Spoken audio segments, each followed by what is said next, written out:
అయిపోయిందని చెప్పి మాట్లాడుతూ ఉన్నాడు.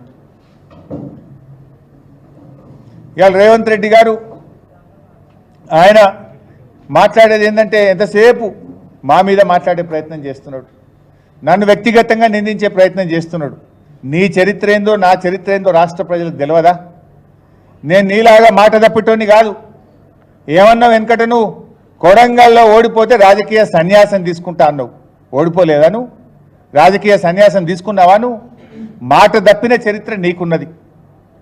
కానీ అదే మేము మాట మీద నిలబడ్డ చరిత్ర, తెలంగాణ ఉద్యమం నుంచి వచ్చినటువంటి వాళ్ళం, ప్రజల కోసం తెలంగాణ రాష్ట్రం కోసం 2 సార్లు ఎమ్మెల్యే పదవికి, ఒకసారి రాష్ట్ర మంత్రి పదవికి మా నాయకుడు కేసీఆర్ చెప్తే రాజీనామా చేసిన చరిత్ర నాకు మా పార్టీకి ఉన్నది. నువ్వేమో చంద్రబాబు సంకల జొర్రి రైఫిల్ పట్టుకొని ఆనాడు తెలంగాణ ప్రజల మీదకి బయలుదేరిన చరిత్ర నీది. అదే తెలంగాణ ప్రజల కోసం రాజీనామా చేసిన చరిత్ర నాది. ఇలా రుణమాఫీ చేసినా రాజీనామా చేయని రంకెలేస్తున్నావు రేవంత్ రెడ్డి గారు. నేను నీకు స్పష్టంగా ఆ రోజు నా సవాల్, మీరందరూ కూడా మీరే సాక్ష్యం, గన్ పార్కులో అసెంబ్లీ ముందు అమరవీరుల స్తూపం దగ్గర నేను చాలా స్పష్టంగా చెప్పిన ఆ రోజు కావాలంటే రిజిగ్నేషన్ లెటర్ కూడా ఆ రోజు ఇచ్చిన కాపీ మీ అందరి దగ్గర ఉంది, మళ్ళీ కూడా ఇస్తా మీకు. ఆ రోజు చాలా స్పష్టంగా చెప్పిన 15 ఆగస్టు లోపు రుణమాఫీ సంపూర్ణంగా చేయాలని, 6 గ్యారంటీల్లో ఉన్న 13 హామీలను సంపూర్ణంగా చేయండి, నేను నా పదవి వదులుకోవడానికి సిద్ధంగా ఉన్నా అని చెప్పిన.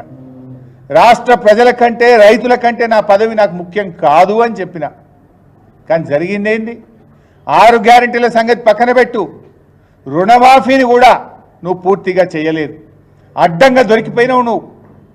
నేను అనుకున్నట్లే రుణమాఫీ పేరిట రైతుల నెత్తిన కాంగ్రెస్ టోపీ పెట్టిండు రేవంత్ రెడ్డి గారు. ఇది కవర్ చేసుకోవడానికి, తన డొల్లతనాన్ని, తన ఫెయిల్యూర్ను కవర్ చేసుకోవడానికి ముఖ్యమంత్రి గారి పదవి, ఆయన పదవి యొక్క స్థాయిని దిగజార్చే విధంగా రోత ప్రచారం మొదలుపెట్టిండు. అధికారంలోకి వచ్చింది, మేము 2 లక్షల రుణమాఫీ చేస్తామని చెప్పిండ్రు. మీరు ఆనాడు ఎలక్షన్లలో కూడా రెచ్చగొట్టిండ్రు, పోండి తొందరగా అప్పులు తెచ్చుకోండి, మేము అధికారంలో రాగానే 2 లక్షల రుణమాఫీ చేస్తామన్నారు. పోనీ తీరా అధికారంలోకి వచ్చినాక జరిగింది ఏంటంటే 8 నెలలు గడిచినాక ఇవాళ రుణమాఫీకి గండి కొట్టినావు.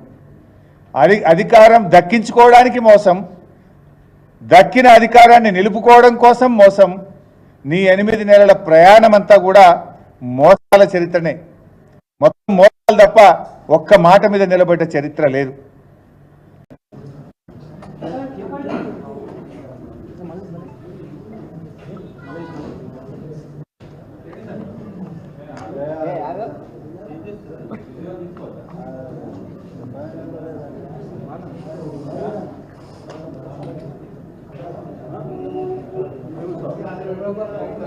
పెద్దాల మీరు ఇంతమంది వస్తారు, నిజంగా ఇంతమంది నేను ఇంటర్వ్యూ అనుకున్నా, ఇంతమంది వచ్చేసి కూర్చో, అలాగే అయిపోయింది, సెట్ అయిపోయింది, లైవ్ అయిపోయింది.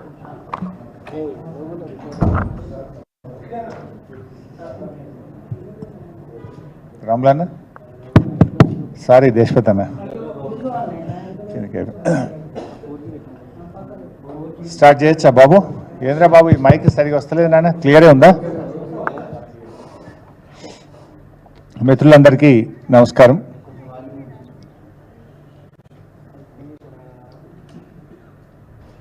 రాష్ట్రంలో కాంగ్రెస్ ప్రభుత్వ తీరు, రాష్ట్ర ముఖ్యమంత్రి వ్యవహార శైలిని రాష్ట్ర ప్రజలందరూ కూడా గమనిస్తూ ఉన్నారు. రేవంత్ రెడ్డి తీరు ఎట్లా ఉందంటే, దొంగతనం చేసిన దొంగనే జనంలో పడి దొంగ దొంగ అని బిగ్గర వచ్చిందట. ఇవాళ రేవంత్ రెడ్డి తీరు కూడా అట్లా ఉంది. రుణమాఫీకి ఎగనామం పెట్టిండు, పైగా రుణమాఫీ చేసినట్టు పోజులు కొడుతున్నాడు. ఇప్పుడు నువ్వు పాక్షికంగా చేసినా అంటే తప్పకుండా ఒప్పుకుంటాం, పూర్తిగా చేసినా అంటే మేము ఒప్పుకోవడానికి సిద్ధంగా లేము. నువ్వు ఆగస్టు 15లోగా రుణమాఫీ మొత్తం చేసి తీరుతా అని దేవుళ్ళ మీద ఒట్లు పెట్టినావు. కానీ చేసింది ఏంది? పాక్షికంగా మాత్రమే చేసినావు. నేను పాక్షికంగా చేసిన తప్పయింది అని క్షమాపణ అడుగు, లేదు నీకు నిజాయితీ ఉంటే రాజీనామా చేయి. కానీ మొత్తం చేసిన అని చెప్పి నువ్వు నోరు బిగ్గరగా చేసుకున్నంత మాత్రానో బూతులు మాట్లాడినంత మాత్రాన ప్రజలు క్షమించరు, బీఆర్ఎస్ పార్టీ నిన్ను వదిలిపెట్టదు. మీ రుణమాఫీ కథ ఎట్లుందంటే వెనకటికెవడో పంచపాండవులు అంటే మంచం కోళ్ళ వలె ముచ్చటగా ముగ్గురు అని చెప్పి 2 ఏళ్ళు చూపించిందట. గట్లున్నది కాంగ్రెస్ రుణమాఫీ కథ. అసెంబ్లీ ఎన్నికల సమయంలో డిసెంబర్ 9వ తేదీనే సోనియా గాంధీ గారి జన్మదినం రోజు రాష్ట్రంలో 2 లక్షల రుణమాఫీని మొదటి సంతకంతో చేస్తామని ఆ రోజు అసెంబ్లీ ఎన్నికలప్పుడు ఉదరగొట్టిండ్రు. ఆ రోజు చెప్పిందేమో 40,000 కోట్ల రూపాయలు. డిసెంబర్ 9 అని మాట తప్పిండు. తర్వాత పార్లమెంట్ ఎన్నికలు వచ్చినాయి. వట్టిగా చెప్తే ప్రజలు నమ్మటట్లేరని చెప్పి కనిపించిన దేవుని మీదల్లా ఒట్లు పెట్టిండు. ఏ ఊరికి పోతే ఆ దేవుడి మీద ఒట్టు పెట్టి ఆ రోజు 31,000 కోట్లు అని చెప్పిండు. 15 ఆగస్టు కల్లా రాష్ట్రంలో రైతులు అందరినీ రుణ విముక్తుల్ని చేస్తా, ఈ రాష్ట్రంలో అప్పులకు రైతులకు ఉండనే ఉండవు, రుణగ్రహీతలుగా ఉన్న రైతులన్నీ కూడా నేను అప్పు కట్టి వాళ్ళందరినీ రుణ విముక్తులు చేస్తా అని చెప్పి మరి ఆ రోజు ఉపన్యాసాలు చెప్పిండు. బడ్జెట్లో చూస్తే 26,000 కోట్లు పెట్టిండ్రు. అసెంబ్లీలోనే నేను అడిగిన ఆ రోజు